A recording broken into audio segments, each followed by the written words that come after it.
Bonsoir à tous, merci de vous informer sur Golden Sud TV. À présent, le titre de ce journal.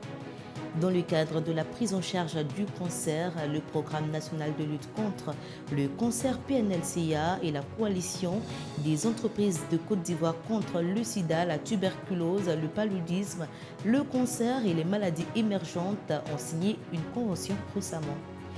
Afin de passer en revue la coopération entre l'Italie et la Côte d'Ivoire, marquée par un dynamisme et un renforcement des relations au cours de ces dernières années, le président de la République italienne, son Excellence M.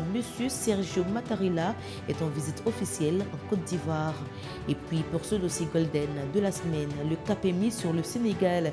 Bassirou Diomaye Faye, élu président du Sénégal, et ce que pensent les Sénégalais résidant en Côte d'Ivoire de leur nouveau président, ce panafricaniste gauche qui promet une réappropriation de la souveraineté. Voilà pour les grands titres. Dames et messieurs, bonsoir et bienvenue. Démarrons ce journal par cette actualité. Le Programme national de lutte contre le cancer, le PNLCA et la coalition des entreprises en Côte d'Ivoire contre le sida, la tuberculose, le paludisme, le cancer et les maladies émergentes ont procédé à une signature d'une convention en Abidjan dans le but d'améliorer la prise en charge du cancer. Les précisions de Olivia Kwame. Le Programme mondial de la lutte contre le cancer PNLCA et la coalition des entreprises de Côte d'Ivoire contre le sida, la tuberculose, le paludisme, le cancer et les maladies émergentes, ceux-ci, ont procédé à la signature d'une convention à Abidjan dans le but d'améliorer la prise en charge du cancer. Cette alliance stratégique entre le programme vise à consolider les synergies et impacts des initiatives de sensibilisation, de formation, de dépistage précoce et de traitement des infections chroniques en Côte d'Ivoire en général et au sein des entreprises en particulier. Professeur Innocent Adoubi, directeur coordination du PNLCA, cette coopération permettra d'accélérer la mise en œuvre et l'efficacité des politiques et programmes de santé et de bien-être en Côte d'Ivoire, profitant notamment aux entreprises, à leurs employés ainsi qu'aux familles et populations. De son côté, le président de la commission santé et programme de la CECI, Charles Boguifo, a souligné que cette convention intervient dans un contexte mondial où la santé et la protection sociale ont acquis une importance équivalente à celle de la défense et de la sécurité pour stabiliser les modèles de développement des nations. C'est pourquoi sa structure s'engage dans cet accord dont les retombées positives impacteront les politiques de santé visant les populations les plus vulnérables. Cette convention signée mercredi 27 mars 2024 est initialement conclue pour une durée de 4 ans et les parties s'engagent à agir toujours en tant que partenaires loyaux et de bonne foi l'une envers l'autre. L'ambassade de France a mis en place un fonds d'appui à l'entrepreneuriat culturel pour les industries culturelles et créatives. Le commentaire d'Olivia Kwame.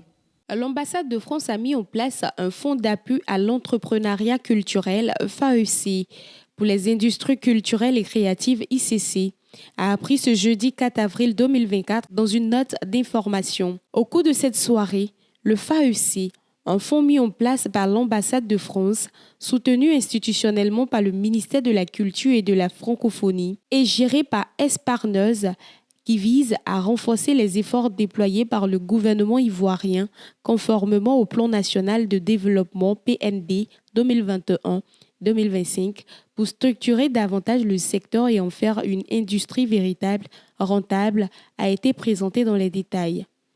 Il se déploiera sous la forme d'un programme d'accompagnement sur une durée de 7 mois et servira à accompagner 13 entrepreneurs spécialisés dans les ICC tels que l'art de la parole, le conte et le slam, dans leur structuration et leur financement.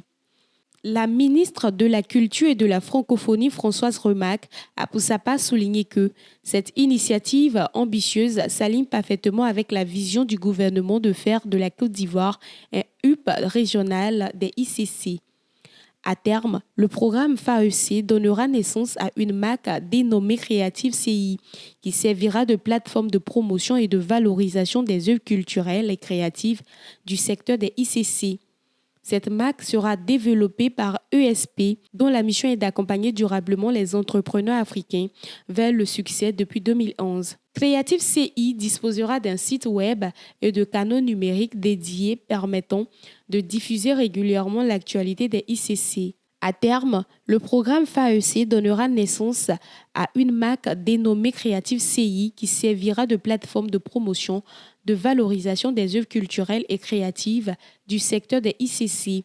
Cette marque sera développée par ESP, dont la mission est d'accompagner durablement les entrepreneurs africains vers le succès depuis 2011. Creative CI disposera d'un site web et de canaux numériques dédiés permettant de diffuser régulièrement l'actualité des ICC. Le président de la République ivoirienne, son Excellence Alassane Ouattara, s'est entretenu ce mercredi 3 avril 2024 au palais de la présidence au Plateau avec son homologue italien Sergio Mattarella qui était en visite officielle. Le reportage de Ange Pacomamon. Le chef de l'État a exprimé sa joie d'accueillir le président Sergio Mattarella en Côte d'Ivoire. Et il a remercié pour toutes les marques d'attention dont lui-même et la première dame, Mme Dominique Ouattara, ont été l'objet lors de la visite officielle qu'ils ont effectuée à Rome en septembre 2022. Il a souligné que la Côte d'Ivoire et l'Italie entretiennent des liens d'amitié depuis l'établissement des relations diplomatiques entre les deux pays en 1961 et que cette visite leur offre l'occasion d'échanger sur les sujets d'intérêt commun en vue de raffermir davantage ces liens. Le président Alassane Ouattara a ajouté que l'entretien avec son homologue italien a permis de passer en revue la coopération entre l'Italie et la Côte d'Ivoire, marquée par un dynamisme et un renforcement des relations au cours de ces dernières années. En témoignage l'augmentation du volume des échanges commerciaux bilatéraux globaux, passant de 483 millions d'euros en 2021 à plus de 495 millions d'euros en 2022, soit une hausse de plus de 23%.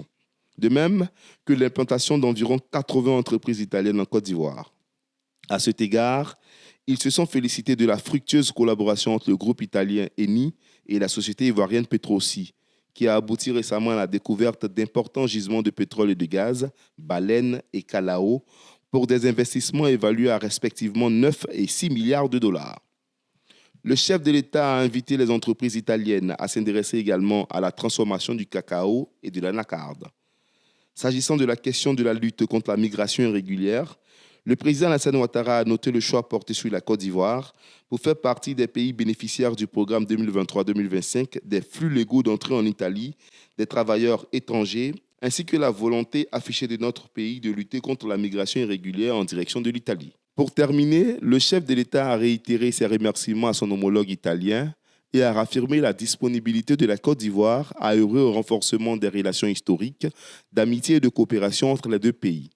Pour sa part, le président de la République italienne, son Excellence Sergio Mattarella, a rappelé la qualité de l'entretien qu'il a eu avec son homologue ivoirien en septembre 2022 à Rome, les sujets évoqués et les engagements pris à cette occasion. Le président Sergio Mattarella a salué la démocratie et la stabilité politique ainsi que la croissance économique de notre pays, avant d'affirmer qu'il a de nombreuses entreprises italiennes qui opèrent en Côte d'Ivoire, mais qu'il envisage de stimuler la présence de bien d'autres en partenariat avec des entreprises locales, notamment dans le domaine du cacao, un produit fondamental pour notre pays. Dans ce cadre, il a rappelé la collaboration au niveau énergétique entre le groupe italien Eni et la société ivoirienne Petroci, qui a abouti à d'importantes découvertes en matière de pétrole et de gaz. Toutes choses qui positionnent de plus en plus la Côte d'Ivoire comme un acteur important dans le secteur de l'énergie. S'agissant des questions migratoires, le président italien a souhaité que le flux soit davantage organisé et se fasse de manière légale, tout en affirmant son opposition à tout trafic d'êtres humains.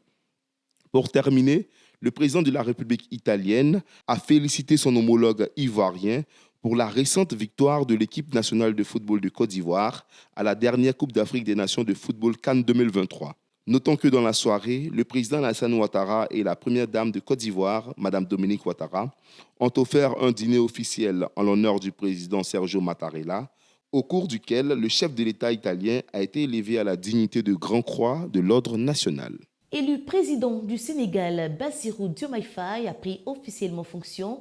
Le plus jeune panafricaniste de gauche, Bassirou Diomaye Faye, élu sur la promesse de rupture avec le système en place, a prêté serment le 2 avril 2024 après une ascension faisant face à des défis aussi considérables que les espoirs placés en lui.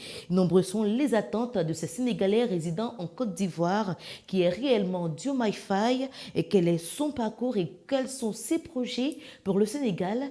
Élément de réponse dans ce dossier de Rosemont Niamia, Ange comme maman, réalisation Jean Cablan. Bassirou Diomaye Diakhar Faye est né le 25 mars 1980 à Ndiaganiao, dans le département de Mbour, région du Thiès.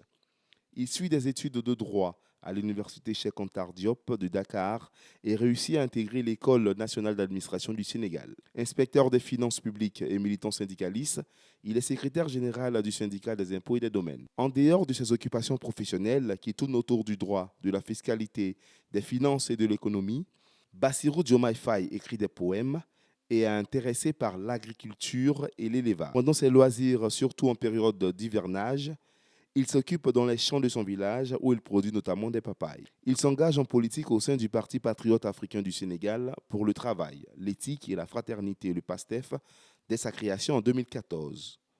Tandis qu'Ousmane Sonko est le dirigeant et la figure principale du parti, Bassirou Diomaye Faye est l'architecte s'occupant de la doctrine et de l'organisation interne. En octobre 2022, il devient le secrétaire général et gère les cadres du parti. En 2021, il est nommé candidat à Ndiaganiao, sa commune de naissance, par la coalition de Libérer le Peuple et une partie du Parti démocratique sénégalais pour les élections municipales de 2022, à l'issue de laquelle il est battu par Tening Sen, candidate de l'Alliance pour la République APR, le parti du président Macky Sall. En 2023, Bassirou Diomaye Faye est arrêté et placé en garde à vue pour diffusion de fausses nouvelles, outrage à magistrat et diffamation envers le corps constitué. Il lui a reproché d'avoir critiqué les magistrats qui ont décidé de juger Ousmane Sonko en appel dans le procès en diffamation intentée par le ministre Mam Mbaye Niang.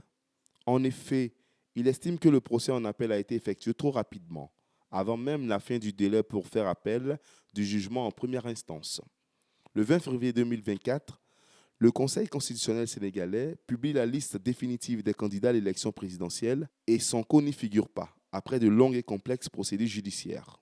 Toutefois, la candidature de Diomaye Faye est validée car, bien qu'emprisonné, il n'a jamais été jugé. Sonko, lui aussi en prison, annonce son soutien à Bassirou Diomaye Faye pour l'élection. Cheikh Tidiane Diaye, autre candidat à l'élection présidentielle, se désiste en faveur de Bassirou Diomaye Faye. Début mars 2024, le gouvernement Amadou Ba dépose un projet de loi d'amnistie pour apaiser un climat social et politique. Le projet de loi doit bénéficier à Ousmane Sonko et à Bassirou Diomaye Faye. Le projet est contesté par une partie de l'opposition, car il amnistie aussi les auteurs de la répression des manifestations en 2021 et en 2024, mais toutefois est adopté. Le 15 mars 2024, Bassirou Diomaye Faye et Ousmane Sonko sont libérés. Bassirou Diomaye Faye a deux épouses.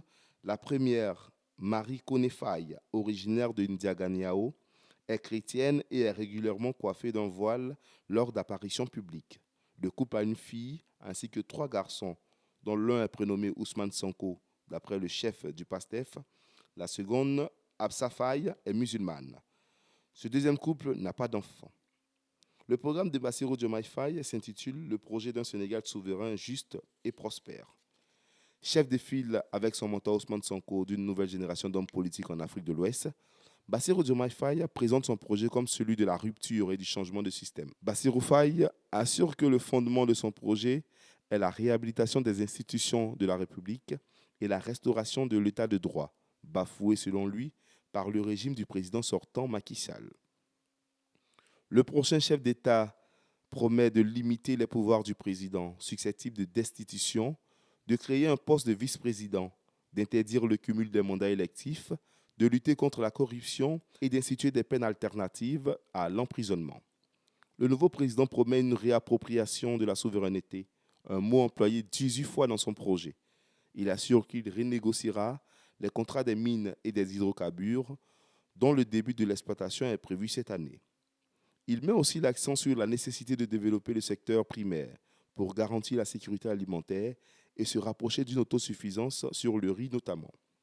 Bassirou Diomaye Faye promet également une réforme monétaire, voire la création d'une monnaie nationale, le Sénégal, à la place du franc CFA, hérité de la colonisation dans plusieurs pays africains. Il a souligné durant la campagne que cette mesure, vue avec appréhension dans les milieux économiques, ne serait pas immédiate et ne s'effectuerait pas que sous certaines conditions strictes. Les ressortissants sénégalais vivant en Côte d'Ivoire donnent leur avis sur l'élection du nouveau président sénégalais. Le Sénégal avait besoin de changement.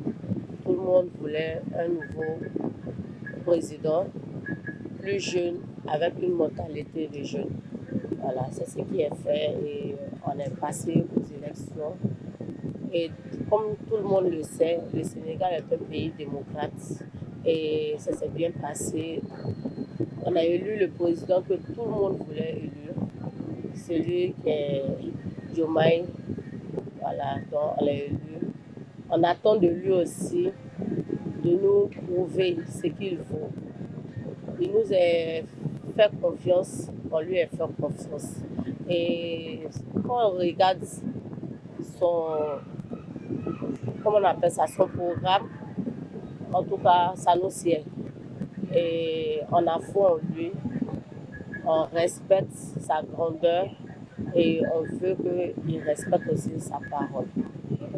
On a élu qu'un seul président au Sénégal, c'est Diomaye. Et on veut qu'il soit un président exemplaire. Je suis très content vraiment avec ce qui est passé au Sénégal, les résultats des élections, ils sont fair play. C'est un exemple pour tous les Africains, une élection de démocratie, un président qui a au moins 44 ans, élu. Moi, ce que je voulais tout simplement, avec son âge, il n'a qu'à bien travailler comme les autres. Parce que Sénégal, c'est pas du tout facile. Hein? Sénégal et Côte d'Ivoire. Sénégal, c'est le pays de Senghor et ici, c'est le pays de Houphouët-Boigny. Et après Senghor, il y a le président Abdou Diouf, le président Maître Wade, le président Macky Sall. C'est des grands présidents. Et lui aussi, il est élu 54, nangam, presque 55. Ça veut dire la jeunesse et la population le aimaient beaucoup. Donc l'État, c'est une continuité. Il n'a qu'à avoir dans le programme passé ce qui est bon. Il n'a qu'à faire ça vraiment pour l'espoir de la jeunesse. On est très content, on est fiers de lui. Mais il n'a qu'à bien travailler, plus travailler, encore travailler. À propos de la nomination de Bassirou Diomaye Faye. Voilà, c'est quelque chose qu'on attendait depuis très longtemps, depuis qu'ils ont commencé à faire la politique en 2014. Nous le suivons, nous suivons Ousmane Sonko, c'est lui notre leader. Voilà. On a voté pour lui en 2019 et récemment pour les maires, on a voté pour lui aussi en 2024. Donc c'est quelque chose qu'on attendait depuis très longtemps. On est très très très fiers du peuple sénégal d'avoir sorti massivement pour enlever voilà, le système qui était en place. Bon, nous attendons de lui ce que nous ont vendu depuis le début. Voilà, un Sénégal prospère, un Sénégal de gloire. Bon, ce qu'ils nous ont vendu, en fait, nous, on a totalement confiance en eux, puisqu'on n'a jamais vu un homme politique nous rassurer comme il le fait. Voilà, donc c'est pour ça qu'on s'est donné corps et âme pour arriver là. Vous voyez, à cause de... En force de vouloir le défendre, vous avez vu qu'il y a plus de 80 Sénégalais qui sont décédés, il y a plus de 2000 Sénégalais qui étaient mis en prison, tout ça pour défendre le projet que nous luttons pour lui. Du coup, on a totalement confiance en lui et on espère de ne pas être dessus. Ce qui se passe au Sénégal, vraiment, ça nous réjouit. D'avoir un jeune à la tête de notre pays. D'abord, on les félicite et on lui souhaite bon sens pour le tâche qu'il attend. Maintenant, on espère aussi pour tous ces projets qu'ils ont vendus aux Sénégalais, qu'ils les réalisent. C'est ça notre souhait. C'est ça aussi on souhaite à eux-mêmes.